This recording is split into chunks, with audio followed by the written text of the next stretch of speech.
Hi, I'm Lisa Adam from the Museum of South Texas History, and I'm here today with an ordinary object with a forgotten history. I had a little broom like this when I was a girl, and I bet a lot of you did too. It brings back some happy memories. The museum purchased this broom to use with some children's activities, and we bought it along the border because a lot of brooms like this are made in Mexico. But there's a connection with South Texas too, and that's because the business end of the broom, the brushy part, is actually made from a plant called, of course, broom corn.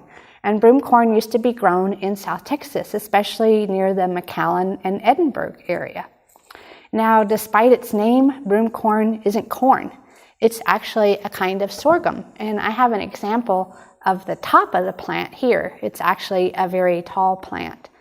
But if you compare the plant with the actual broom, you can see how these little stalks, which are called the hurl, are the part that are going to be turned into a broom once the seeds are removed. Now, in a beautiful picture from our archive, we show a man admiring what appears to be a thriving broom corn crop being grown in the Sherryland area. And I read that in one book, broom corn was called the frontiersman's cash crop because supposedly it was a pretty dependable, easy crop to grow without irrigation.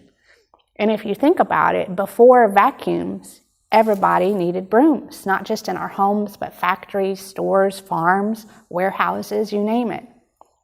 Now, even though these were supposedly an easy crop to grow, broom corn, it did need some preparation before it could be turned into brooms. In the fields, as the hurl got closer to harvest, workers would walk between two rows and they would fold the tops of the broom corn across each other. And this was called tabling the broom corn. And from our archive, again, we have a beautiful picture of tabling broom corn. And then later, workers would come by and they would cut off these tops. And from our artifact collection, we actually have an example of a broom corn knife. We have a whole box of them, in fact. You can see it's even in the original box. And these were used, though, by a group of workers on a farm nearby here in Edinburgh. So after these tops were cut off, then the seeds would be threshed or removed so that we would just have the hurl left. And the hurl would be taken and dried in sheds. And then eventually it could be bundled and sent to a broom corn factory.